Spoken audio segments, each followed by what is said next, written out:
Perfeito, professor. A reunião já está sendo gravada. Boa noite a todos. Quero cumprimentar especialmente os novos R3 que chegaram.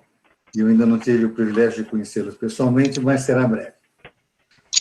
O tema que o professor Receto me pediu hoje para apresentar seriam as 5 pérolas preciosas da uroginecologia. Então, fiz este roteiro, que cada pessoa poderia ter as suas preferências. Achei muito importante, para começar, o embasamento teórico com as teorias da incontinência urinária aos esforços, a classificação das técnicas cirúrgicas, bem como a arte dos ajustes dos slings, e, como complicação, a obstrução pós-slings e, finalmente, sling lise, quando e como. Então, vamos começar com a primeira pérola, são as teorias da continência e incontinência. Até 1961, nós não tínhamos uma teoria que explicasse a incontinência aos esforços. Cabe lembrar que, no passado, não havia nenhuma diferença entre a incontinência urinária aos esforços, a incontinência por urgência e tampouco a incontinência mista. Era apenas incontinência urinária. Em 61, Einhorn criou a teoria da transmissão passiva abdominal. Mas demorou mais ou menos 30 anos para o professor Petros, da Austrália, criar a teoria integral, onde explicava a incontinência por lesões dos ligamentos. Já no ano seguinte, o Dr. Delancey criou a teoria da rede, que chama de Hammond, a máquina em espanhol, que seria uma lesão da fáscia. E, em 2017, Bergstrom criou a teoria da suspensão uretral. Vamos ver sumariamente cada uma delas. A teoria de Einhorn é a teoria do gradiente pressórico. Existe uma... vocês conseguem ver o meu mouse aqui na tela? Sim. Ótimo. Então, na paciente, a continência, nesse modelo teórico e totalmente passivo, ele era dado pelo aumento da pressão intraabdominal, que também, de maneira proporcional, era exercida no colo da bexiga e uretra intraabdominal. Quando havia um descenso, ou uma diminuição, um prolapso, por assim dizer, do colo vesical, a transmissão não seria proporcional entre a bexiga e aqui no colo vesical. Então, essa zona, que era chamada zona de equalização pressórica, existia uma uretra intraabdominal que iria até o diafragma urogenital. Hoje nós sabemos que a face endopélvica é esse limite. Isso causaria uma deficiência intrínseca ou flacidez vaginal. E eu chamo a atenção que é um conceito passivo que não toma em conta a anatomia. Então, essa foi a primeira teoria. Bem, se o problema era o colo vesical, ato contínuo, as técnicas cirúrgicas propostas naquela altura consistiam em reposicionar o colo vesical numa posição retropúbica alta, e daí uma série de complicações e disfunções miccionais. Mas foi assim que começamos. Depois veio a teoria integral. O professor Petros criou a analogia da ponte, fez a analogia da ponte suspensa. Então, nessa analogia, nós temos aqui o ligamento útero-sacro, ligamentos pubo-uretrais, aqui a parede vaginal e as suas fáscias, fazendo analogia nessa ponte suspensa com os cabos da ponte, ligamento pubo-uretral, ligamento útero-sacro, parede vaginal. Quando algum desses ligamentos está lesado, há um desequilíbrio, e isso gera, então, sinais e sintomas, dentre eles, a incontinência urinária aos esforços. Ainda na teoria integral, essa aqui é uma micção normal, os receptores de estiramento no colo vesical, o suporte da bexiga pela fáscia. Quando esses receptores são estirados, vai até o núcleo pontínuo da micção. Se o local é adequado o centro cortical permite, então, que haja um relaxamento do músculo pubococcígeo, cujo vetor é anterior, perdão, eu vou voltar aqui, e a contração do detrusor, levando a uma abertura do colo vesical e uretra proximal, produzindo micções a baixa pressão. Então, no passado, quando os slings eram colocados no colo vesical, a fisiologia da micção era comprometida, o colo e a uretra proximal não se abriam, e isso causava muita retenção urinária, muita disfunção miccional, obstrução, resíduo, urgência, etc. Então, entendendo esse globo é a bexiga, aqui estaria a uretra, essa luva cirúrgica representa o músculo pubococcígeo, aqui o uterosacro, pubo-uretral, uretropélvico. Isso em repouso. Durante o esforço, há um deslocamento para baixo, normal, coaptando a uretra aqui, e o músculo pubococcígeo se contrai para frente, causando a coaptação e a continência.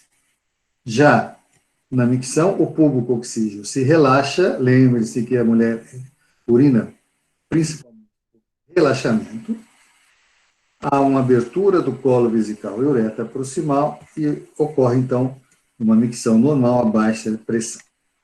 Qual o desdobramento da artéria integral? Reforçar aqui o ligamento pubo-uretral, são os slings retropúbicos ou os mini-slings retropúbicos, ou o ligamento uretropélvico, que está aqui em verde e amarelo, transobturadores e mini-slings de arco a arco. Então, o desdobramento da teoria integral foi a colocação dos slings, ou seja, TVT, mini ou TOT, na uretra média, e com isso, uma diminuição significativa das disfunções miccionais. Delancey criou essa teoria da hamaca. Nós temos aqui a linha branca, o arco tendino da face pélvica, aqui está a vagina, e de um arco tendino a outro nós temos o ligamento uretropélvico, que ele chama de hamaca, o ligamento e a parede vaginal.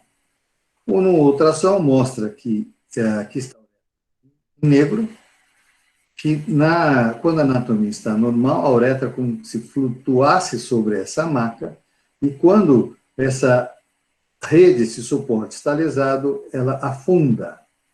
Então, vejam aqui, essa senhora teve um parto traumático, estamos vendo aqui a lesão da hamaca. Veja que existe uma fissura na parede vaginal. Aumentando a pressão, ela perde urina, mas quando nós corrigimos a hamaca, ela deixa de perder urina. Então, nada mais é do que a reconstrução do ligamento uretropélvico ou fáscia suburetral.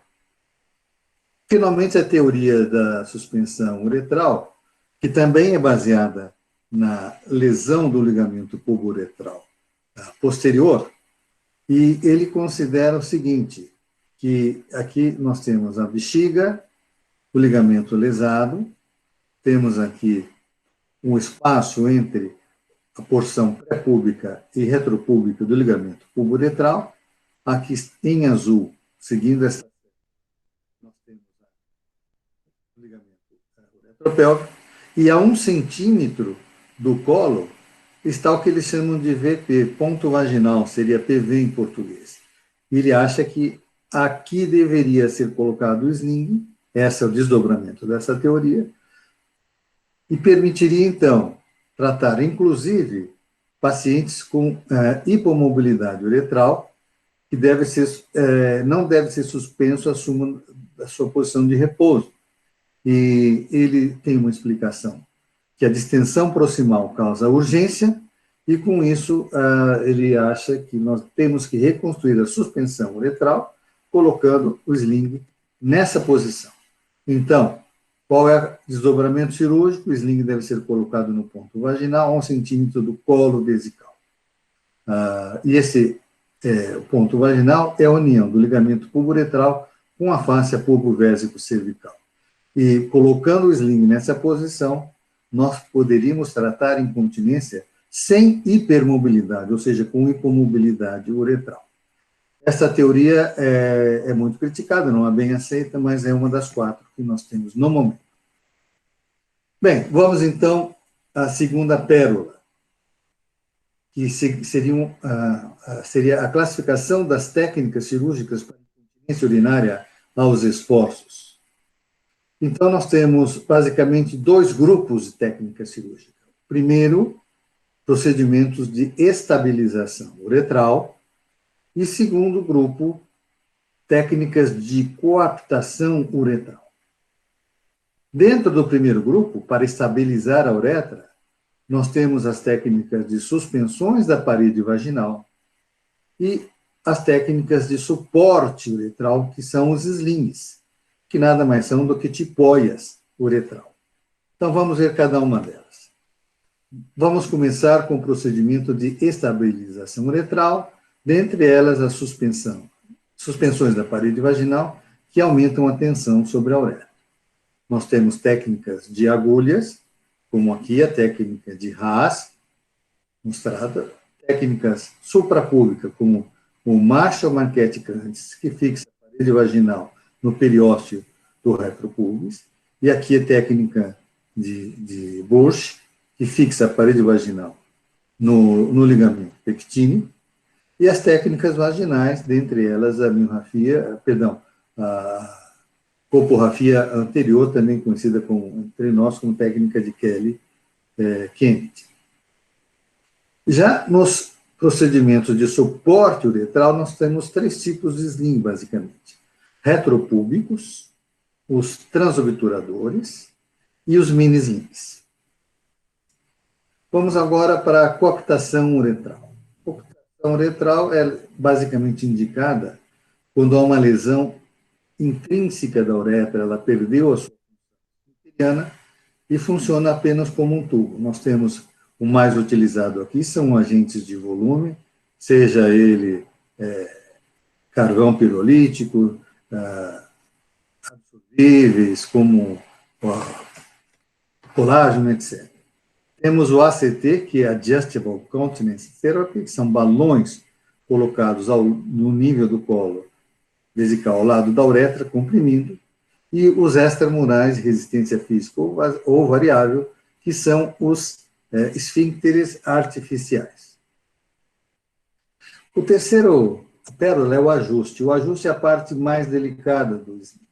E nós utilizamos aqui, aprendemos depois de muito sofrer, o ajuste 8x4 do professor Wolfram Jäger, que nada mais é do que colocar uma vela de EGA 8 na uretra e uma vela número 4 entre a fita e a uretra.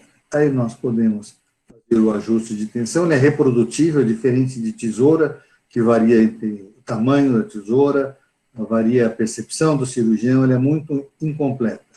E aqui é extremamente reprodutível. Veja, já ajustamos, e há um espaço que permite que essa vela 4 se deslize facilmente, não está obstruída entre a uretra e a fita. Vamos ver um estudo prospectivo feito comparando tesoura com ajuste 8x4. Dr. Walter Montagne Chaves, da Bolívia, fez esse estudo comparando 39 com 8x4, 36 com tesoura, com avaliação urodinâmica, e vamos nos concentrar aqui. A reoperação no grupo 8x4, 0. No grupo com tesoura, 4 pacientes precisaram ser operados que estavam obstruídos, 11%. Então, só se concentrem nesse dado, porque a obstrução é o maior problema que nós temos com os slings. Quarta pérola. Já que nós estamos preocupados com a obstrução intravesical, qual é o sintoma, qual é o dado mais sugestivo de sling obstrutivo? Então, vou dar aqui para vocês 5 alternativas. Primeiro, resíduo pós-miccional. Segundo, disúria. Vocês sabem que a mulher, diferente do homem, reage à obstrução com disúria e com urgência, mais do que com sintomas obstrutivos. O jato fraco, a relação temporal entre a cirurgia e o aparecimento dos sintomas ou a urgência? Então, vamos votar. Qual seria o dado mais sugestivo de obstrução infravesical secundário ao sling? Vocês têm agora 5 segundos para votar. Perfeitamente, 100% de acerto. A relação temporal dos sintomas, do aparecimento dos sintomas com a cirurgia é o dado mais sugestivo de obstrução, ou seja, de sling obstrutivo. Ela não tinha aqueles sintomas, operou e depois de algum tempo, ou imediatamente, esse sintoma aparece, até prova em contrário, a paciente está obstruída. Como fazer o diagnóstico, vocês, não é o tema da aula, mas existe esse sinal do exame físico, que é o sinal do pescoço do cisne, porque olhando lateralmente a paciente, aqui está a uretra, colo vesical e uma pequena cistocele que lembra um pescoço de cisne. Vejam bem, aqui um sling obstruído, é a combinação da elevação do colo vesical com um pequeno uretrocele e cistocele. Aqui está a uretrocele. Aqui nós vamos ver o pequena cistocele e o sinal do pescoço do cisne. Bom, quinta e última pérola. Nós agora temos a paciente obstruída. Se ela está obstruída, nós temos que desobstruir. Quando e como? Bom, ela pode estar em retenção e pode ter apenas sintomas irritativos e obstrutivos. Quanto mais precocemente nós interviermos, menor vai ser a chance de causar uma lesão do detrusor pela obstrução a longo prazo. Porém, maior a chance de retorno da incontinência urinária do esforço.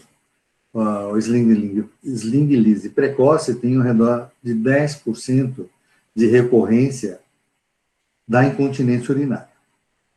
Se nós aguardamos até 180 dias para operar, a sling lise vai levar a menos incontinência urinária de esforço recorrente, mas pode levar já a alterações degenerativas do detrusor e sintomas permanentes. Então, como decidir? Bem, existem algumas evoluções neste aspecto. Eu quero mostrar aqui a contribuição do professor Cássio Risseto, que ele criou uma nova tipo de uretrolise. Eu estou mostrando uma uretrolise supramental, que deve ser a via de preferência para as técnicas suprapúbicas, porque se for uma obstrução pós-Busch, por exemplo, nós identificamos e liberamos tanto a uretra como o colo vesical. Existem aqui essa meta-análise que eu separei para vocês, mostrando o tipo de uretrolise, aqui um único de retropúbica, com 83% de sucesso, mas vejam por aqui que cerca de 75% evoluem bem, mas 25% aproximadamente vão necessitar algum tipo de desobstrução, seja uma segunda uretrolise com retalho de Martius, seja uma incisão endoscópica com alça de Collins, do colo vesical até a uretra média. Então, o professor Risseto teve essa ideia, uma dupla incisão parcial do sling. A paciente estava obstruída, nós identificamos o sling, e a cada lado, isso não é às 6 horas, nós não vamos correr risco de lesão uretral, nós vamos lateralmente às 3 e às 9 horas, e de um lado nós fazemos uma incisão parcial da fita, veja que à medida que nós cortamos o sling, ele se abre assumindo um aspecto de V, e nós vamos ganhando meio centímetro, pelo menos a cada lado, aumentando entre 1 centímetro a 2 centímetros o comprimento deste sling, sem cortá-lo completamente. Por isso, nós podemos fazer de maneira precoce, tirando esta obstrução e evitando o risco de retorno da incontinência urinária aos esforços. Esforços eu chamo de técnica de Risseto, porque foi descrita por ele, embora creio que ele não tenha publicado com o nome dele. Bem, uma Outra situação, a paciente chegou até vocês já com 2, 3 meses de sintomas e da cirurgia, e vocês também não querem que essa paciente fique incontinente, e o doutor Pushkar, de Moscou, criou uma técnica in situ que é extremamente elegante. Vejam vocês. Colocamos uma vela de Egger na uretra e basculamos. Quando fazemos a báscula, nós palpamos o sling a cada lado aqui no sulco vaginal. Então, é fácil fazer uma pequena incisão, identificar o sling e seccioná-lo e fechar a parede vaginal. A mesma manobra vai ser feita do outro lado.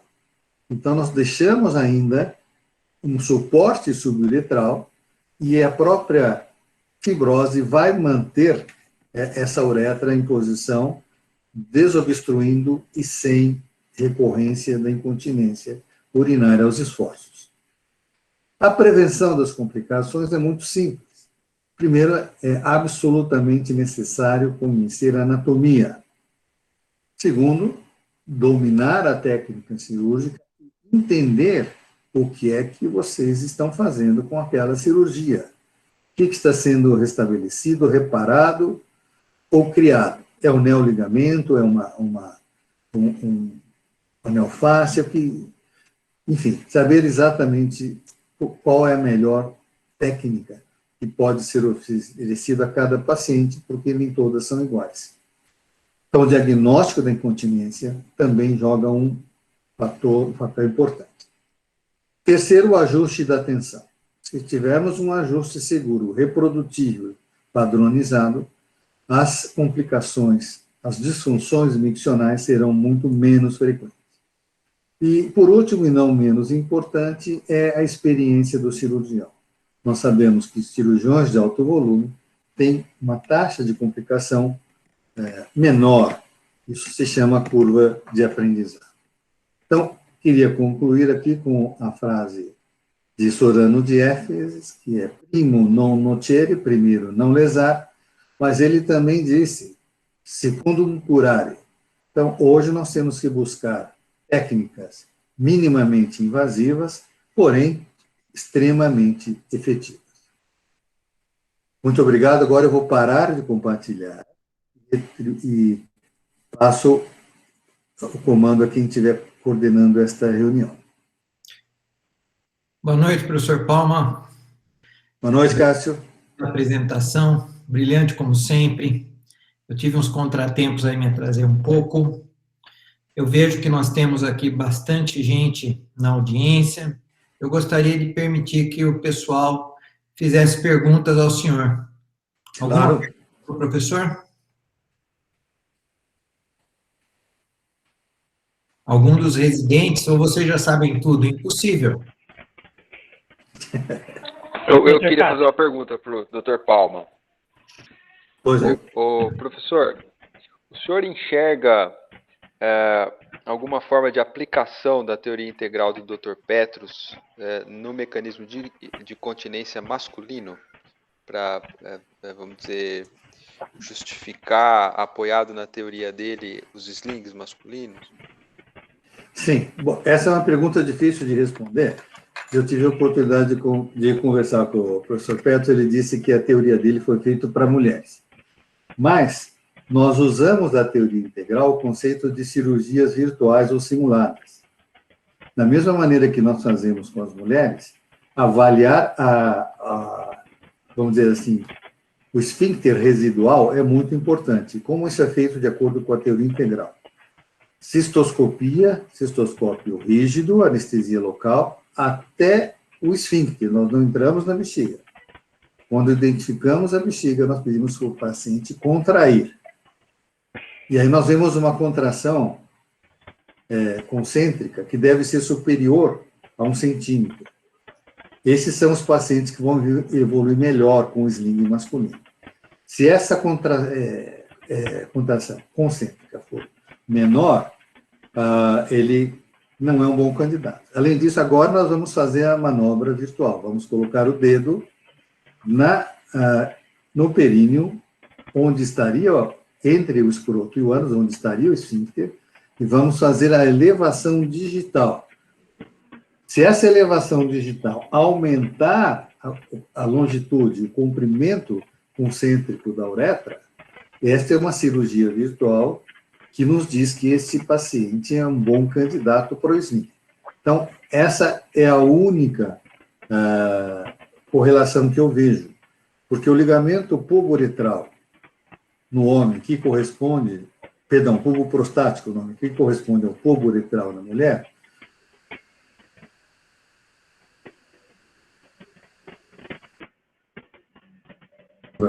de suturar a próstata, o periósteo, isso foi feito na técnica de Marshall no passado, mas os resultados são pífios. Bem, tudo bem, Juliano? Eu tenho uma pergunta. Tudo bem. Juliano, a gente tem visto algumas publicações tentando fazer ressurgir a injeção periuretral. Por conta aí da fobia aí das telas, começaram a surgir essas ideias, inclusive para pacientes com incontinência leve. E eu sei que tem vários jovens aqui que provavelmente nunca ouviram falar de uma injeção periuretral na vida, provavelmente nunca viram, mas vão ter contato com essa literatura. Então, eu gostaria que o senhor colocasse a opinião de quem testou todas as substâncias possíveis que foram propostas para injeção periuretral ao longo aí de uns 15 anos. Cássio, você quer que eu seja simpático ou sincero? Sincero, como o senhor sempre é. Pois é um absurdo que, primeiro, os slings não entraram no rol do FDA. Os slings só foram banidos em países que são anglófonos, ligado à Austrália e pelos inimigos do professor Petros. E é uma grande perda, porque não existe uma técnica cirúrgica com mais publicações, segmento e avaliação do que os slings sintéticos. E essa volta ao passado, ela não toma em conta a fisiopatologia da incontinência. Por quê? Porque nós estamos tratando, na maioria dos casos, uma hipermobilidade uretral por uma frouxidão ligamentar ou uma rotura de fáscia. E a injeção não vai corrigir isso. Claro, que já que eles não podem usar isso, vamos falar do Reino Unido, que é um país que tem uma economia mais poderosa. O impacto do custo dessas substâncias, que são extremamente caras, que dá uma taxa de cura de 30% em 2 anos, e a reoperação vai ser a regra, na minha opinião, vai levar a uma mudança de conduta no médio prazo. A hora que eles começarem a reinjetar e chegar a conta para o Instituto Nacional de Saúde pagar, eles vão se dar conta do erro que cometeram. A injeção é uma técnica de coaptação e tem sua indicação, as suas indicações. Mas, basicamente, nos casos onde há uma lesão intrínseca e onde não está associada a uma hipermobilidade uretral. Fora isso, nós já sabemos que os resultados são pífios e o custo extremamente elevado. Então, acho que terá os injetáveis em pacientes com hipermobilidade, eles terão os dias contados. Do mais caro ao mais barato não existe, né? Ao médio caro. Muito bem. João, você tem uma pergunta? Pode fazer a pergunta. Tenho. Boa noite, professor. Sou o João, sou R4. Bom dia. Professor, eu estou com uma dúvida aqui. Se você fez a correção da incontinência da paciente com um sling e ela evoluiu com uma obstrução infravesical, quando o senhor opta por fazer a uretrolise e quando o senhor opta por fazer a slinglise? Na verdade, o procedimento, nós deveríamos dizer, que isso virou sinônimo na literatura. Embora não sei se consta isso na nómina anatômica, o certo é slinglise, porque a uretrolise tem uma indicação precisa. Na uretrolise, você libera a uretra de todas as suas aderências, seja as aderências com a parede vaginal, seja retropúbico. Isso é uma uretrolise, você liberou totalmente a uretra. No caso de um sling sintético, o correto seria apenas liberar o sling e não mexer na uretra. E nem no sling, porque algumas pessoas no passado queriam retirar parte do sling. E nessa dissecção do sling, causavam muitas lesões da uretra. E não tem nenhum sentido. Incisão uretral, sling lise, é um procedimento de escolha quando o sling sintético está obstruído. Obrigado, professor. Não por isso. Lucas, pode falar. Obrigado, professor. Eu queria perguntar a respeito também da uretrolise, sling lise. O João já adiantou a pergunta. Eu ia perguntar com relação a tempo da cirurgia. Me parece que o senhor é mais favorável, de fato, à sling lise, eu compreendo. E a pergunta é, se for mais tempo de cirurgia, de repente o paciente fez diagnóstico, sei lá, 6, 5 meses, ou 1 ano, ou 2 anos depois, será que não fica mais difícil de secar esse sling? Talvez seja mais importante partir para uma uretrólise, ou se não tem mais mobilidade da uretra, quando que o senhor partiria para um ou para outro caso, ou se é sempre sling lise mesmo? A minha abordagem em geral é sling lise, dependente do tempo.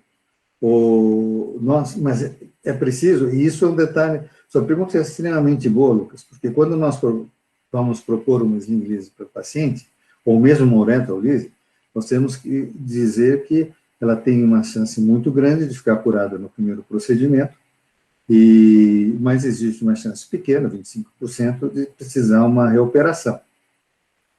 Mesmo quando essa reoperação é uma incisão transuretral do colo e uretra, o Cássio já tem grande experiência nisso, nós começamos muito conservadores, fazendo uma incisão única, e eu não sei se me arrependo, acho que não me arrependo de fazer, mas mais de uma paciente, não tenho esses dados, precisaram voltar e fazer um terceiro procedimento, que é a incisão contralateral do colo vesical até a uretra média. Muitos serviços hoje, inclusive com a obstrução primária do colo vesical, já preconizam fazer a dupla incisão para evitar uma nova cirurgia. E os serviços que optam por isso, eu já li um artigo, inclusive do Rio Grande do Sul, do Márcio Averbeck, se não me equivoco, mostrando que eles tampouco têm incontinência urinária após a incisão bilateral. Bem, professor, alguma outra pergunta da audiência aí? Nós temos eu pedi que a Natália apresentasse um caso aqui, que é um caso bem difícil, que nós temos lá no ambulatório para opinião. É um caso que ainda não foi resolvido, mas um caso que está bem complicado. Natália, você pode apresentar o caso rapidinho, para a gente discutir? Claro, já vindo aqui. Todos estão vendo aí minha tela? Sim. Então, boa noite. Eu sou a Natália, sou R4 aqui da Urologia. E vou apresentar, então, justamente esse caso aí de uroginecologia que está no nosso ambulatório. Então, a paciente RGF feminina, 36 anos, foi encaminhada para nós pela ortopedia por um quadro de incontinência urinária mista. A paciente foi uma vítima de atropelamento em 2016, com uma fratura do anel pélvico e abertura da sínfise púbica. E desde então ela apresenta esse quadro de incontinência urinária de urgência, de esforço e também enurese noturna. Ela nega dispareunia e tem um hábito intestinal a cada 2 dias, sem nenhum esforço evacuatório. De antecedentes, ela não tem nenhuma comorbidade, teve 4 gestações com 4 partos vaginais e foi submetida a uma cirurgia de enxerto glúteo e face posterolateral da coxa esquerda em 2018, aí depois desse evento do atropelamento. No exame físico, a vagina dela era trófica, a uretra era móvel, os recessos parauretrais eram preservados e tinha uma área importante de retração ali na região inguinal esquerda. Ela não apresentou nesse dia perda de urina nas manobras de esforço, mas ela também referia que não estava com a bexiga cheia no momento do exame físico. Ela trouxe alguns exames, então, que já tinham sido solicitados pelo pessoal da ortopedia. Então, ela tinha uma urina 1 e urocultura negativas e tinha uma uretrocistografia miccional. Na uretrocistografia, a gente pode ver aqui sequelas da fratura de bacia, né? E uma bexiga um tanto lobulada, com um rebaixamento do assoalho vesical.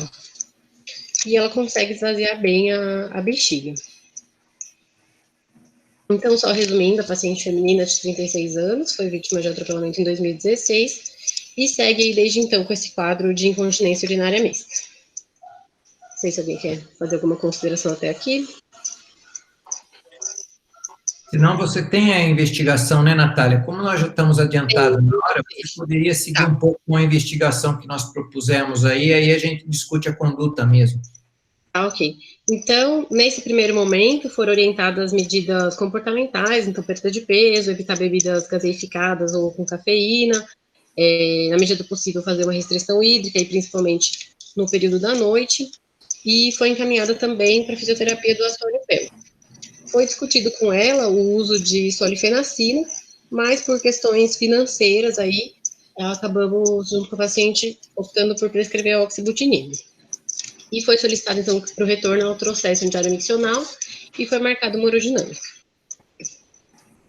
Ela vem no retorno, abandonando o uso da oxibutinina, principalmente pela boca seca e olhos secos também, ela queixava, e não conseguiu a fisioterapia lá pela cidade dela. Também acabou esquecendo aí de trazer o diário miccional, mas fez a urodinâmica que nós tínhamos solicitado.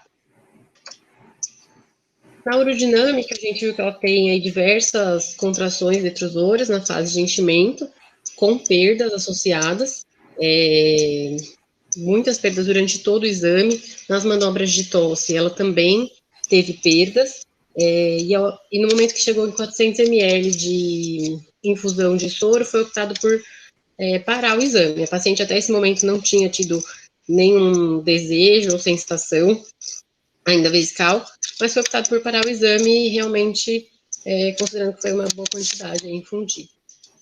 E foi pedido para a paciente que ela tentasse urinar, ela urinou ali um volume inferior a 100 ml, não tinha quase conteúdo na bexiga, foi comprovado pela ausência de resíduos, mostrando que realmente ela estava tendo perdas aí de praticamente todo o conteúdo infundido. E aí, pode seguir, Natália. Estamos nesse momento que nós, a princípio, pensamos em fazer um sling obstrutivo e propor à paciente de fazer a cateterização. Mas ela ficou ali durante a consulta bastante receosa em relação a essa questão de fazer a cateterização. E é nesse momento que nós estamos, nós demos um tempo aí para a paciente pensar a respeito. Não sei se alguém tem alguma opinião diferente aí do que a gente poderia propor para ela.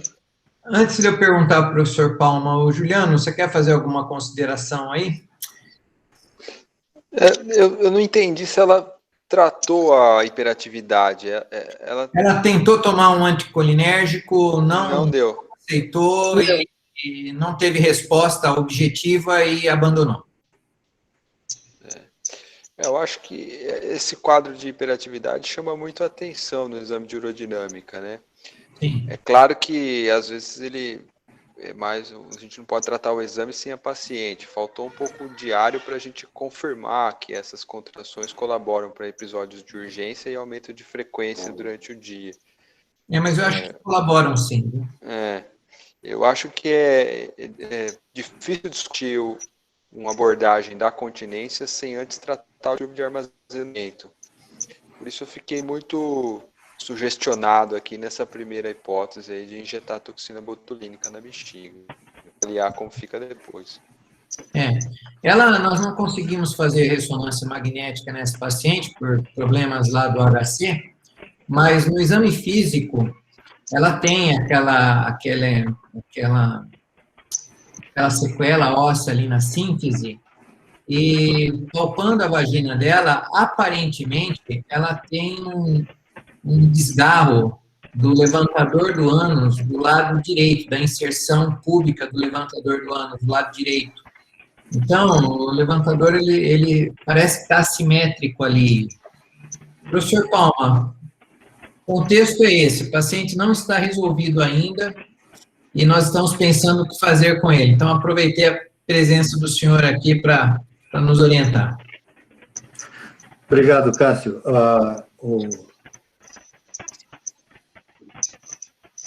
Acho que o Palma apertou algum botão errado e saiu da reunião. Acho que ele caiu, professor. Aproveitar e comentar, professor, que é um caso difícil, mas eu estava pensando aqui também que acho que a toxina poderia ser uma opção.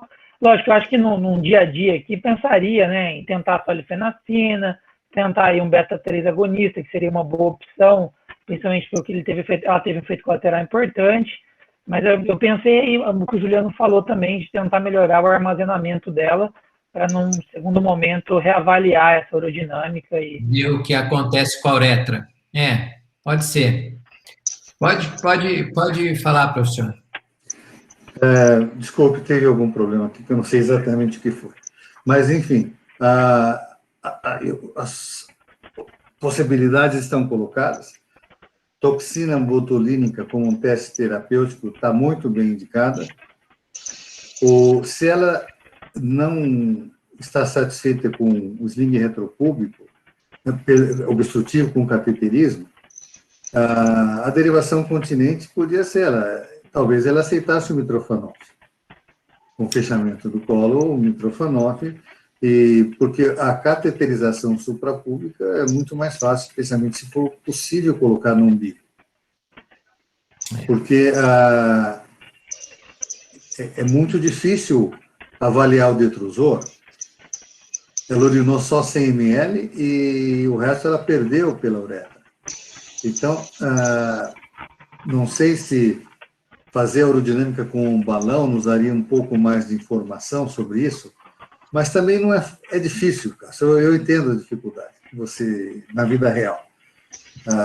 Eu acho que se ela não pode, se nós não temos como fazer o teste terapêutico com a toxina, e se ela não aceita um sling obstrutivo, uma derivação continente passa a ser uma possibilidade muito plausível.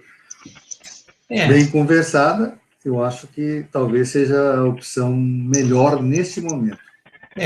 Posso fazer um comentário? Ela se mostrou na consulta bastante incomodada com o ato assim, da cateterização. A gente até chegou a comentar a questão do mitrofanof ou de alguma derivação continente, mas esse ato de ter que cateterismo, independente de onde seria ali o orifício, isso, ela é bastante jovem, né? Isso a incomodou bastante. Pode comentar, Juliano, depois eu vou comentar. Vocês não ficam preocupados em propor a essa paciente uma derivação com um reservatório tão suspeito, vamos dizer assim, porque a gente corre o risco de derivar essa paciente e ela conseguir continuar não armazenando volumes altos, e aí a cirurgia, no fundo, seria uma ampliação com a derivação. Então, acho que é fundamental para avançar, para o avanço aqui, ou pelo menos fazer o teste terapêutico, ou pelo menos entender melhor, né, o armazenamento. Então, mas veja, era uma paciente de 32 anos, sem nenhuma comorbidade prévia, e o evento que desencadeou tudo isso foi o atropelamento, o acidente automobilístico. O acidente automobilístico causou uma alteração anatômica funcional ali no períneo dela. Eu não sei se é predominantemente uma desinserção facial extensa, porque ela não tem um prolapso evidente, mas a vagina dela é toda torta. Ou que a lesão predominante é uma lesão ali do plexo hipogástrico inferior. É o que eu estava considerando. Mas ela deve ter também uma insuficiência esfincteriana associada. Então, é um pouco difícil. Nós vamos aplicar a toxina botulínica, ela vai continuar de fralda. Essa que é a questão. E se fizesse botar a toxina e um sling junto? Diga, perdão. Uma pergunta, fazer a toxina e o sling ao mesmo tempo, para tentar fazer uma continência que ela conseguisse esvaziar ainda, talvez. Pois é, não é fácil isso daí, fazer um sling e aplicar toxina junto, não é uma conduta do dia a dia. Professor, mas ela também não tem um esvaziamento ruim? Fazer essa toxina botulínica também não pode, assim... Mas armazenou muito pouco, não dá para chegar nessa conclusão. O esvaziamento não foi eliminado, não foi avaliado. Sim. Não, perfeito. E eu vendo isso também, eu me interrogo assim, se não seria mais tratamento de uma bexiga neurogênica, ou seria só realmente de algo miofacial? Porque quando eu vendo o caso, parece uma bexiga neurogênica também, só que... Parece. Não, sem dúvida, é uma bexiga neurogênica, tem hiperatividade do detrusor. A vantagem do mitrofanof, isso o Juliano tem razão no comentário do reservatório, é que nós podemos injetar pelo mitrofanof, anticolinérgico, e vamos falar da oxiglutinina, em altas doses e tratar essa hiperatividade. Você tem experiência com isso, Juliano? O que você acha? Olha, professor, a gente tem feito menos isso atualmente. Principalmente eu tenho uma experiência maior em crianças. Quando a gente tem um distúrbio do armazenamento concomitante ao distúrbio do esvaziamento, né, a gente tem preferência por ampliar.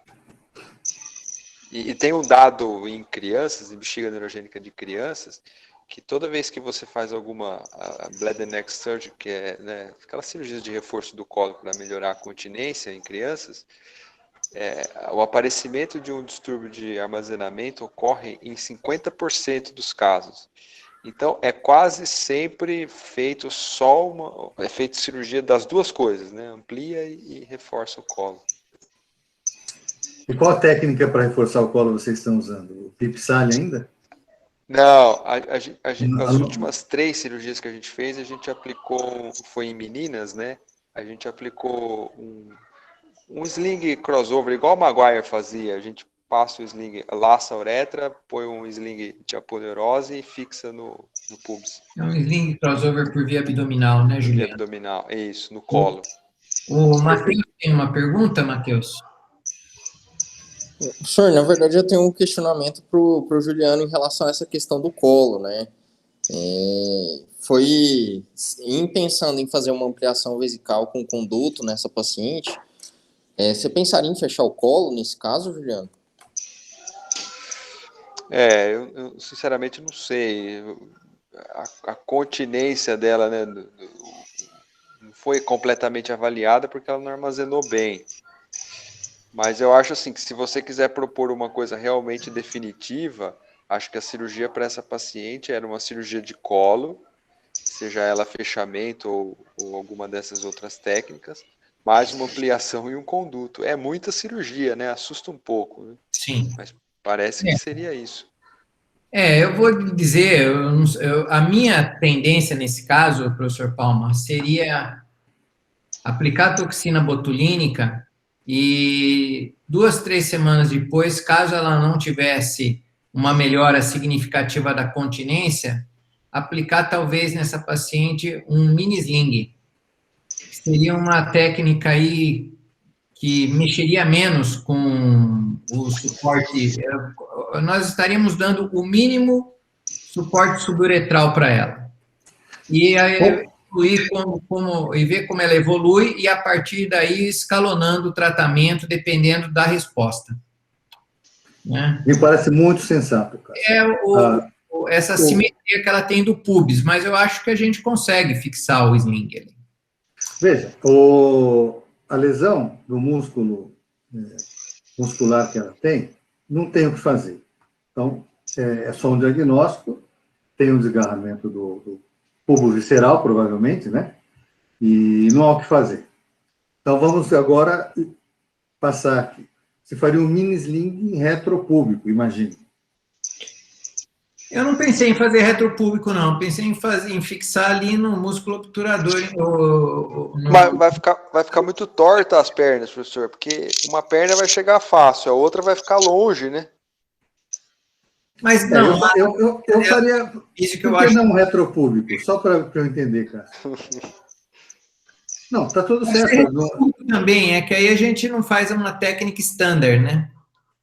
Mas não é um caso standard. Não é. Com base nenhuma, hein? Isso aí é feeling. Ficaria mais confortável, eu faria o FIRA retropúbico, que nas nossas mãos funciona lindamente. De qualquer forma, é uma técnica minimamente invasiva, porque se fazer um sling grande, obstrutivo, um sling crossover, um sling facial, alguma coisa dessa, ela tem uma incisão de uma cristilia com a outra ali, basicamente, no abdômen inferior. A Natália não mostrou a incisão que ela tem, mas esse procedimento ortopédico dela deve ter sido alguma coisa maior, viu? Eu não sei. É claro que toda a anatomia ali está alterada, Cássio, os ligamentos. Mas eu acho que é muito prudente fazer o que você está propondo, escalonar o nível de agressividade cirúrgica. Então, tem pé de teste dessa paciente? Não temos, professor. O senhor não acha que isso daí poderia encorajar a gente a uma conduta mais agressiva? Porque vocês estão pensando numa conduta minimamente invasiva, mas veja, se a doença é agressiva, a gente tem que ser agressivo. Então, acho que a quantificação da perda vai ajudar a tomar essa decisão. Ela quase não tem micção, Adriana. Perdão, Juliano. O pé de teste vai ser extremo, vai dar uma perda, não sei quanto, muitas gramas. Aí vai ser. Eu concordo, mas esse é o dado da urodinâmica, né? Acho que não é a primeira vez que a gente vê uma urodinâmica horrorosa, mas na prática não é assim, né? Não, mas o pé de teste dela vai ser ruim, viu, Juliano? Agora, ela não é uma paciente que tem uma esclerose múltipla ou alguma doença degenerativa, ela tem uma expectativa de vida longuíssima, é uma pessoa que foi atropelada só, coitada, 30 anos de idade, né? Então, é um caso que eu resolvi trazer aqui para escutar a opinião de vocês e nós vamos seguir com algum tratamento para ela. Acho que nós já até pedimos toxina botulínica para ela no hospital. Faço mais uma sugestão. Diga. Fazer a estimulação ou do tibial posterior, ou mesmo com esse aparelhinho que nós temos aí, vou fazer na região sacra, por transcutâneo, com esses eletrodos de colo. Será que não seria possível fazer pelo menos uma ou duas sessões no caísmo? Terapêutico para uma eventual neuromodulação, não sei. Eu achei, pode ser feito. Na verdade, nós encaminhamos ela para isso, e para esse tratamento, e ela bateu as portas lá do CAISM e não conseguiu ser atendida por questões da pandemia e tudo mais. Mas isso daí nós pedimos para ela, né, Natália? O Aderivaldo tinha um comentário, Vado, pode fazer. Oi, pessoal, boa noite, tudo bom? Boa noite. Boa noite, pessoal. Então, eu tenho duas pacientes que foram atropeladas, que eu sigo. O caso parece bastante semelhante. Assim, não querendo desanimar todo mundo, né? Uma delas, inclusive, eu fiz um crossover. Então, não dá certo, elas continuam perdendo, gente. Tem alguma coisa, não só na denervação, na ação muscular da uretra, como no trofismo dela, né? Por conta de você não ter mais o trofismo neuronal, né? Então, elas pararam de perder um tempo, depois elas voltaram a perder de novo. Então, talvez essa coisa que o Cássio falou, de escalonar, é bastante bom senso, uma vez que você não se compromete muito com a via. Mas eu não quero desanimar vocês, não, mas... nós temos a longo prazo, a coisa não foi bem, entendeu? Não foi bem. Pois é. Agora, professor, eu acho que tem que... A paciente ter que aprender as suas limitações, porque no momento ela não aceita cateterismo intermitente de jeito nenhum. Entendeu? Então, tudo bem. Então ela vai ter tempo de aprender, Cássio, eu acho. Porque eu entendo que para uma paciente jovem que era normal, sofre um acidente e fica nessa situação de uma qualidade de vida horrorosa, não é fácil. Talvez, inclusive, de um apoio psicológico, porque as coisas são como são. É uma lesão muito grande, a gente não pode prometer quase nada. Sim. Professor, só uma coisa que o senhor falou a respeito dela fazer a neuromodulação. Eu estou fazendo uma pesquisa sobre isso, e o pessoal ali da fisioterapia, da reabilitação motora, eles têm a capacidade de fazer esse procedimento. Caso seja necessário e for uma opção para vocês, eu posso ver de caminhá-la para lá e pedir um favor pessoal lá. Não, claro que sim, por que não? Claro, na verdade eu não sabia disso daí, mas a gente pode iniciar tratativas, porque no CAISM nós temos grande dificuldade ali para conseguir inserir as pacientes no sistema. Mas o Ivan tem tráfico de influências aí. Ótimo. Esse é o famoso tráfico do bem. Sim. Tudo bem. Tá tudo certo agora. Bem, mas, pessoal, eu acho que nós já nos comprometemos aqui a sempre ter uma duração de 1 hora. Eu agradeço novamente muitíssimo aqui o professor Palma ter nos doado aí um pouco do seu tempo para apresentar essas pérolas para os residentes, né? Eu acho que a participação dele na disciplina poderia ser um pouco maior. Eu espero que ele se anime aí a eventualmente estar mais próximo da gente, com todas as dificuldades que a gente sabe, né?